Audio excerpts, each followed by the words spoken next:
Praise lord అందరికీ. Bible reading in 6 months, day 40, February 9th, రెండో భాగంగా మొదటి సమూయేలు గ్రంథం 16వ అధ్యాయము చదువుకుందాం. అంతటా యెహోవా సమూయేలుతో ఇలాగు సెలవిచ్చెను, ఇశ్రాయేలు మీద రాజుగా ఉండకుండా నేను విసర్జించిన సౌలును గూర్చి నీవెంతకాలము దుఃఖింతువు? నీ కొమ్మును తైలంతో నింపుము. బెత్లెహేమీయుడైన యెషయి యొద్దకు నేను పంపుచున్నాను. అతని కుమారులలో ఒకని నేను రాజుగా నియమించుదును. సమూయేలు, నేనెట్లు వెళ్ళుదును? నేను వెళ్ళిన సంగతి సౌలు వినినెడలా అతను నన్ను చంపుననగా, యెహోవా, నీ ఒక పెయ్యను తీసుకొని పోయి యెహోవాకు బలిపశువును వధించుటకై వచ్చితినని చెప్పి యెషయిని బల్యార్పణమునకు అప్పుడు నీవు చేయవలసిన దాన్ని నీకు తెలియచేతును. ఎవని పేరు నేను నీకు చెప్పుదునో అతను నీవు అభిషేకింపవలనని సెలవీయగా, సమూయేలు యెహోవా ఇచ్చిన సెలవు చొప్పున బెత్లెహేమునకు వెళ్ళెను. ఆ ఊరి పెద్దలు అతని రాకకు భయపడి, సమాధానముగా వచ్చుచున్నావా అని అడగగా, అతడు, సమాధానంగానే వచ్చి తిని, మీరు శుద్ధులై నాతో కూడా బలికి రండి అని చెప్పి యెషయిని అతని కుమారులను శుద్ధి చేసి బలి అర్పించెను. వారు వచ్చినప్పుడు అతడు ఎలియాబును చూచి, నిజంగా యెహోవా అభిషేకించేవాడు ఆయన ఎదుట నిలిచి ఉన్నాడు అనుకొనెను. అయితే యెహోవా సమూయేలుతో ఇలాగు సెలవిచ్చెను, అతని రూపమును అతని ఎత్తును లక్ష్యపెట్టకుము. మనుషులు లక్ష్యపెట్టు వాటిని యెహోవా లక్ష్యపెట్టడు. నేను అతన్ని త్రోసివేసి ఉన్నాను. మనుషులు పైరూపమును లక్ష్యపెట్టుదురు, కానీ యెహోవా హృదయమును లక్ష్యపెట్టును. యెషయి అబీనాదాబును పిలిచి సమూయేలు ఎదుటికి అతని రప్పింపగా, అతడు, యెహోవా ఇతన్ని కోరుకొనలేదనెను. యెషయి షమ్మాను పిలువగా, అతడు, యెహోవా ఇతనిని కోరుకొనలేదనెను. యెషయి తన 7 కుమారులను సమూయేలు ఎదుటికి పిలువగా, సమూయేలు, యెహోవా వీరిని కోరుకొనలేదని చెప్పి, నీ కుమారులందరూ ఇక్కడ నున్నారా అని యెషయిని అడగగా, అతడు, ఇంకను కడసారి వాడున్నాడు, అయితే వాడు గొర్రెలను కాయచున్నాడని చెప్పెను. అందుకు సమూయేలు, నీవు వాణ్ణి పిలిపించుము, అతడిక్కడికి వచ్చే వరకు మనము కూర్చుందామని యెషయితో చెప్పగా, అతడు వారిని పిలువనంపించి లోపలికి తోడుకొని వచ్చాను. అతడు ఎర్రని వాడును, చక్కని నేత్రములు కలవాడును, చూచుటకు సుందరమైన వాడునై ఉండెను. అతడు రాగానే, నేను కోరుకున్నవాడు ఇతడే, నీవు లేచి వారిని అభిషేకించుమని యెహోవా సెలవీయగా, సమూయేలు తైలపు కొమ్మును తీసి వాని సహోదరుల ఎదుట వారిని అభిషేకము చేసెను. నాట నుండి యెహోవా ఆత్మ దావీదు మీదికి బలముగా వచ్చెను. తర్వాత సమూయేలు లేచి రామాకు వెళ్ళిపోయాను. యెహోవా ఆత్మ సౌలును విడిచిపోయి, యెహోవా యుద్ధ నుండి దురాత్మ ఒకటి వచ్చి అతన్ని వెరిపింపగా, సౌలు సేవకులు, దేవుని యుద్ధ నుండి వచ్చిన దురాత్మ ఒకటి నిన్ను వెరిపించి ఉన్నది. మా ఏలినవాడవైన నీవు ఆజ్ఞయిమ్ము, నీ దాసులమైన మేము సిద్ధముగా ఉన్నాము. సితార చమత్కారముగా వాయింపగా ఒకని విచారించుటకై మాకు సెలవిమ్ము. దేవుని యుద్ధ నుండి దురాత్మ వచ్చి నిన్ను పట్టినప్పుడెల్లా అతడు సితార చేత పట్టుకొని వాయించుట చేత నీవు బాగుపడదువని అతనితో అనిరి. సౌలు, బాగుగా వాయింపగల ఒకని విచారించి నా యుద్ధకు తీసుకుని రండని తన సేవకులకు సెలవీయగా, వారిలో ఒకడు, చిత్తగించెము, బెత్లెహేమీయుడైన యెషయి యొక్క కుమారులలో ఒకని చూచితిని. అతడు చమత్కారముగా వాయింపగలవాడు. అతడు బహుశూరుడును, యుద్ధశాలియు, మాట నేర్పయు, రూపసియునై ఉన్నాడు. మరి యెహోవా వానికి తోడుగా నున్నాడనగా, సౌలు యెషయి యొద్దకు దూతలను పంపి, గొర్రెల యొద్దనున్న నీ కుమారుడైన దావీదును నా యొద్దకు పంపుమనెను. అప్పుడు యెషయి ఒక గర్దభము మీద రొట్టెలను, ద్రాక్షారసపు తిత్తిని, ఒక మేకపిల్లను వేయించి తన కుమారుడైన దావీదు చేత సౌలునొద్దకు పంపెను. దావీదు సౌలు దగ్గరకు వచ్చి అతని ఎదుట నిలవడగా, అతని యందు సౌలునకు బహు ఇష్టము పుట్టెను. అతడు సౌలు ఆయుధములను మోయువాడాయెను. అంతటా సౌలు, దావీదు నా అనుగ్రహము పొందెను కనుక అతడు నా సముఖమందు సేవ చేయుటకు ఒప్పుకొనుమని యెషయికి వర్తమానం పంపెను. దేవుని యుద్ధ నుండి దురాత్మ వచ్చి సౌలును పట్టినప్పుడెల్లా దావీదు సితార చేత పట్టుకొని వాయింపగా దురాత్మ అతన్ని విడిచిపోయాను. అప్పుడు అతడు సేదదీరి బాగయ్యెను. మొదటి సమూయేలు గ్రంథం 17వ అధ్యాయం. ఫిలిష్తీయులు తమ సైన్యములను యుద్ధమునకు సమకూర్చి యూదా దేశంలోని షోకోలో కూడి ఎఫెస్దా షిమ్యము దగ్గర షోకోకును అజేకాకును మధ్యను దిగి ఉండగా, సౌలును ఇశ్రాయేలును కూడివచ్చి ఏలా లోయలో దిగి ఫిలిష్తీయులకెదురుగా యుద్ధ పంక్తులు తీర్చిరి. ఫిలిష్తీయులు ఆ తట్టు పర్వతము మీదను, ఇశ్రాయేలు ఈ తట్టు పర్వతం మీదను నిలిచి ఉండగా, ఉభయుల మధ్యను ఒక లోయ ఉండెను. గాతు వాడైన గొల్యాతు అను శూరుడొకడు ఫిలిష్తీయుల దండులో నుండి బయలుదేరుచుచుండెను. అతడు 6 మూళ్ళ జేయనడు ఎత్తు మనిషి. అతని తలమీదికి రాగి శిరస్త్రాణం ఉండెను. అతడు యుద్ధ కవచము ధరించి ఉండెను. ఆ కవచము 5,000 తులముల రాగి ఎత్తుగలది. మరియు అతని కాళ్లకు రాగి కవచమును, అతని భుజముల మధ్యను రాగి బల్లెమొకటి ఉండెను. అతని ఈటె కర్రనేత గాని దోణె అంత పెద్దది. మరియు అతని ఈటె కొన 600 తులముల ఇనుము ఎత్తుగలది. ఒకడు డాలును మోయిచు అతని ముందర పోవచుండెను. అతడు నిలిచి ఇశ్రాయేలు దండువారిని పిలిచి, యుద్ధపంతులు తీర్చుటకై మీరెందుకు బయలుదేరి వచ్చితిరి? నేను ఫిలిష్తీయుడను కాను. మీరు సౌలు దాసులు కారా? మీ పక్షముగా ఒకరిని ఏర్పరచుకొని అతడు నా యుద్ధకు పంపుడి. అతడు నాతో పోట్లాడి నన్ను చంపగలిగినడలా మేము మీకు దాసుల మగుదము. నేను అతన్ని జయించి చంపినడలా మీరు మాకు దాసులై మాకు దాస్యము చేయుదురు. ఈ దినమున నేను ఇశ్రాయేలు సైన్యములను తిరస్కరించుచున్నాను. ఒకరు నియమించినడలా వాడును నేనును పోట్లాడుదమని ఆ ఫిలిస్తీయుడు చెప్పుచూ వచ్చెను. సౌలును ఇశ్రాయేలందరినూ ఆ ఫిలిస్తీయుని మాటలు వినినప్పుడు బహుభీతులైరి. దావీదు యూదా బెత్లెహేము వాడగు ఎఫ్రాతీయుడైన యెషయి అనువాని కుమారుడు. యెషయికి 8 కుమారులుండిరి. అతడు సౌలు కాలమందు జనులలో ముసలివాడై ఉండెను. అయితే యెషయి యొక్క 3 పెద్ద కుమారులు యుద్ధమునకు సౌలు వెంటకు పోయి ఉండెరి. యుద్ధమునకు పోయిన అతని 3 కుమారుల పేరులు ఏవనగా, జ్యేష్ఠుడు ఎలియాబు, రెండోవాడు అబినాదాబు, మూడోవాడు షమ్మా. దావీదు కనిష్ఠుడు. పెద్దవారైన 3 సౌలు వెంటను పోయి ఉండేరి. కానీ దావీదు బెత్లెహేంలో తన తండ్రి గొర్రెలను మేపుచూ సౌలు నొద్దకు తిరిగిపోవచ్చు వచ్చుచూ నుండెను. ఆ ఫిలిస్తీయుడు ఉదయమునను సాయంత్రమునను బయలుదేరుచు 40 దినములు తను తాను అగపరుచుకొనుచూ వచ్చాను. యెషయి తన కుమారుడైన దావీదును పిలిచి, నీ సహోదరుల కొరకు వేయించిన ఈ గోధుమలలో ఒక తూమెడు ఈ 10 రొట్టెలను తీసుకొని దండులోనున్న నీ సహోదరుల యుద్ధకు త్వరగా పొమ్ము. మరియు ఈ 10 జున్నుగడ్డలను తీసుకొని పోయి వారి సహస్రాధిపతికిమ్ము. నీ సహోదరులు క్షేమంగా ఉన్నారో లేదో సంగతి తెలుసుకొని వారి యుద్ధ నుండి ఆనవాలొకటి తీసుకొని రమ్మని చెప్పి పంపివేశాను. సౌలును వారును ఇశ్రాయేలందరూ ఏలా లోయలో ఫిలిస్తీయులతో యుద్ధం చేయుచుండగా దావీదు ఉదయమున లేచి ఒక కాపరికి గొర్రెలను అప్పగించి ఆ వస్తువులను తీసుకొని యెషయి తనకిచ్చిన ఆజ్ఞ చొప్పున ప్రయాణమై పోయెను. అయితే అతడు కందకమునకు వచ్చినప్పటికీ వారును వీరును పంక్తులుగా తీరి జయము జయమని అరుచుచూ యుద్ధమునకు సాగుచుండిరి. సైన్యమునకు ఎదురై ఇశ్రాయేలును ఫిలిస్తీయులను యుద్ధ సన్నద్ధులై బయలుదేరుచుండిరి. దావీదు తాను తెచ్చిన వస్తువులను సామాగ్రిని కనిపెట్టి వారి వశము చేసి పరుగెత్తిపోయి సైన్యంలో చొచ్చి కుశల ప్రశ్నలు తన సహోదరులను అడిగాను.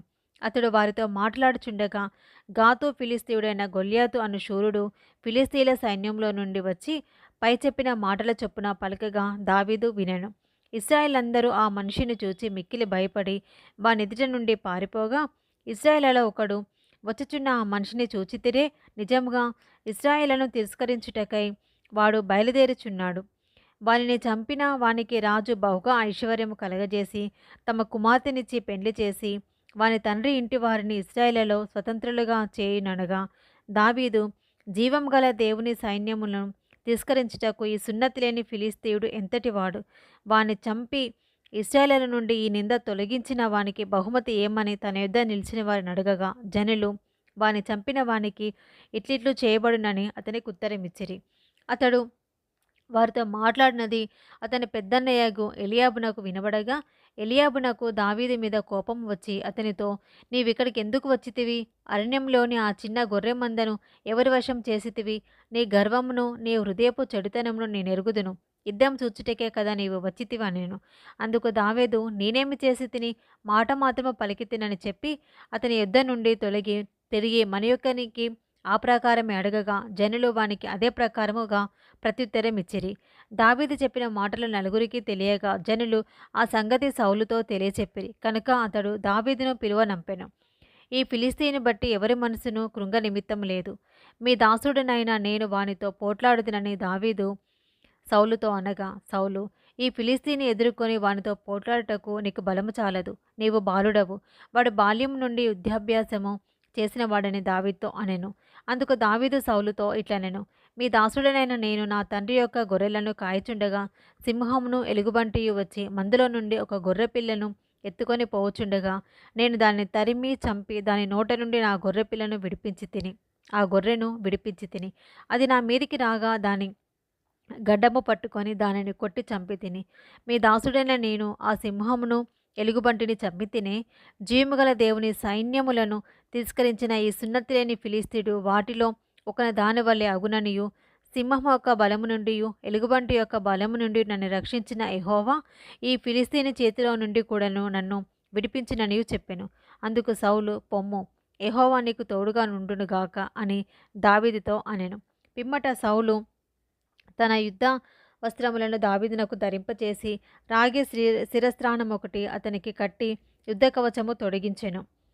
ఈ సామాగ్రి దావీదునకు వాడుకలేదు కనుక తాను తొడిగిన వాటిపైన కత్తి కట్టుకొని వెళ్ళగలిగినది లేనిది చూచుకున్న తర్వాత దావీదు, ఇవి నాకు వాడుకలేదు, వీటితో నేను వెళ్ళలేనని సౌలుతో చెప్పి వాటిని తీసివేసి తన కర్ర చేత పట్టుకొని ఏటి లోయలో నుండి 5 నున్నని రాళ్లను ఏరుకొని తన యుద్ధనున్న చిక్కంలో ఉంచుకొని బడిసెల చేత పట్టుకొని ఆ ఫిలిస్తీయుని చేరువకు పోయెను.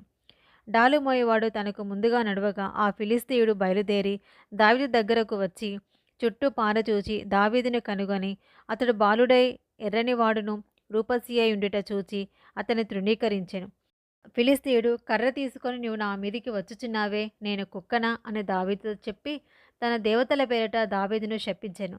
నా దగ్గరికి రమ్ము, నీ మాంసమును ఆకాశ పక్షులకును భూముగ్రములకును ఇచ్చివేతునని ఆ ఫిలిస్తీయుడు దావీదుతో అనగా, దావీదు, నీవు కత్తియు ఈటయు బల్లెమును ధరించుకొని నా మీదికి వచ్చుచున్నావు. అయితే నీవు తిరస్కరించిన ఇశ్రాయేలుల సైన్యముల అధిపతియగు యెహోవా పేరిట నేను నీ మీదికి వచ్చుచున్నాను.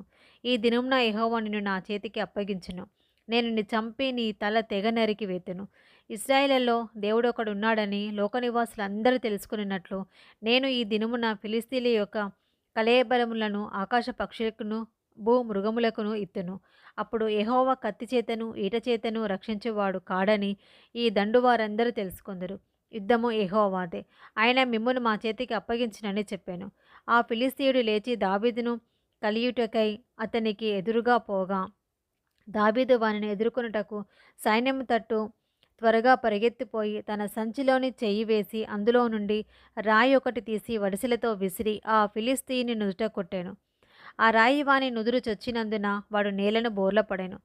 దావీదు ఫిలిస్తీయుని కంటే బలాఢ్యుడై ఖడ్గము లేకయే వడిసెలతోనూ రాతితోనూ ఆ ఫిలిస్తీని కొట్టి చంపాను. వాడు బోర్ల పడగా దావీదు పరిగెత్తిపోయి ఫిలిస్తీని మీద నిలుచుండి వాని కత్తి వరలో దూసి దానితో వాని చంపి వాని తల తెగ వేసెను. ఫిలిస్తీయులు తమ శూరుడు చచ్చుట చూచి పారిపోయిరి.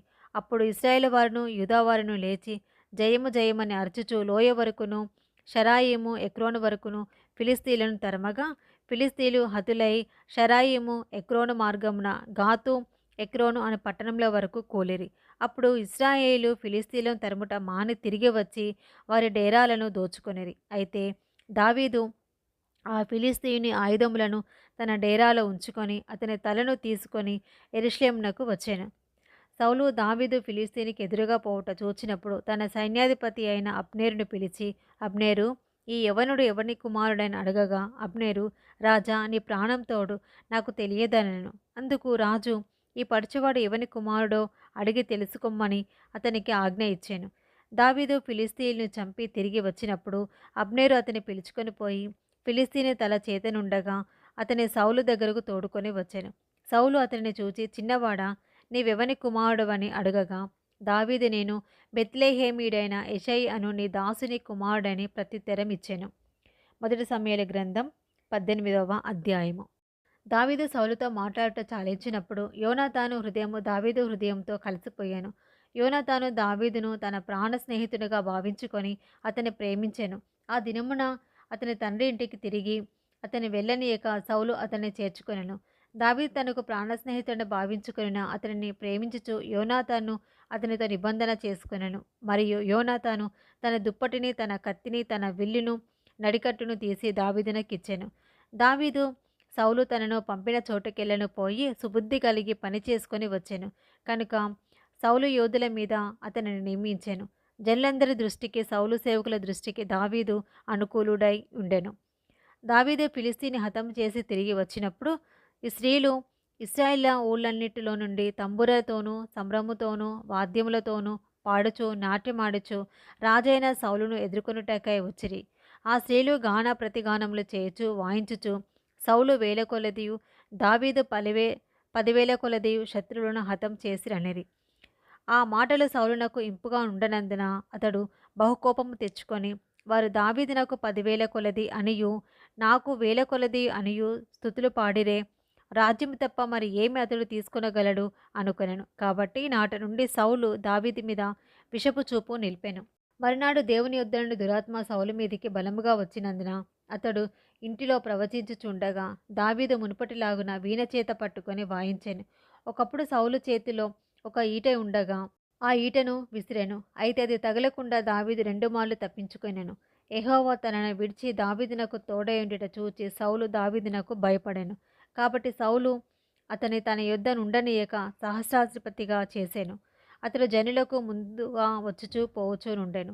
మరియు దావీదు సమస్త విషయములలో సుబుద్ధి కలిగి ప్రవర్తింపగా యెహోవా అతనికి తోడుగా ఉండెను. దావీదు మిగిల సుబుద్ధి గలవాడే ప్రవర్తించుట సౌలు చూచి మరి అధికముగా అతనికి భయపడెను. ఇశ్రాయేలు వారితోనూ యూదా వారితోనూ దావీదు జనులకు ముందు వచ్చుచూ పోవచ్చు నుండ చేత వారు అతనిని ప్రేమింపగా సౌలు నా చెయ్యి వాని మీద పడకూడదు, ఫిలిస్తీయుల చెయ్యి వాని మీద పడునుగాక అనుకొని దావీదు నా పెద్ద కుమార్తె అయిన మేరబును నీకిత్తును, నీవు నా నా పట్ల యుద్ధశాలివై ఉండి యెహోవా యుద్ధములను జరిగింపవలెననెను. అందుకు దావీదు రాజు నాకు అల్లుడగుటకు నేనెంతటి వాడను, నా స్థితి అయినను ఇశ్రాయేలులో నా తండ్రి కుటుంబమైనను ఏపాటివని సౌలుతో అనెను. అయితే సౌలు కుమార్తె అయిన మేరాబును దావీదునకు ఇయ్యవలసి ఉండగా సౌలు ఆమెను మెహోలతీయుడైన అద్రియేలుకిచ్చి పెళ్లి చేశాను. అయితే తన కుమార్తె అయిన మీకాలు దావీదు మీద ప్రేమ కలిగి ఉండగా సౌలు విని సంతోషించి ఆమె అతనికి ఉరిగా ఉన్నట్లు ఫిలిస్తీన్ల చెయ్యి అతని మీద నుండినట్లును నేను ఆమెను అతనికిత్తును అనుకొని, ఇప్పుడు నీవు మరి ఒక దాని చేత నాకు అల్లుడవగుదువని దావీదుతో చెప్పి తన సేవకులను పిలిపించి, మీరు దావీదుతో రహస్యముగా మాట్లాడి రాజు నీ యందు ఇష్టం కలిగి ఉన్నాడు, అతని సేవకులందరూ నీ ఎడల స్నేహంగానున్నారు, కాబట్టి నీవు రాజునకు అల్లుడు కావలెనని చెప్పవలెనని ఆజ్ఞ ఇచ్చెను.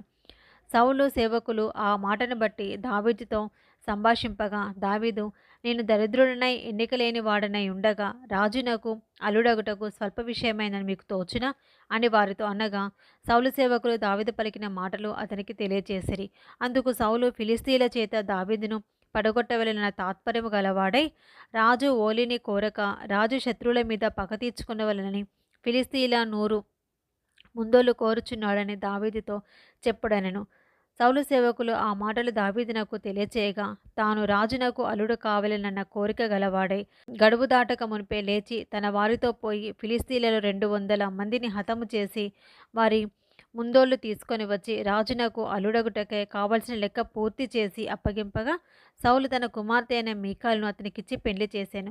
యెహోవా దావీదునకు తోడుగా ఉండుటయు తన కుమార్తె అయిన మీకాలు అతని ప్రేమించుటయు సౌలు చూచి దావీదునకు మరి అధికముగా భయపడి ఎల్లప్పుడూ దావీదు మీద విరోధముగా ఉండెను. ఫిలిస్తీన్ల సర్దారులు యుద్ధమునకు బయలుదేరుచూ వచ్చిరి. వారు బయలుదేరినప్పుడెల్లను దావీదు బహు వివేకము కలిగి ప్రవర్తించుచూ రాగా సౌలు సేవకులందరికంటే అతని పేరు బహు ప్రసిద్ధికెక్కెను. ఇది 2వ భాగము.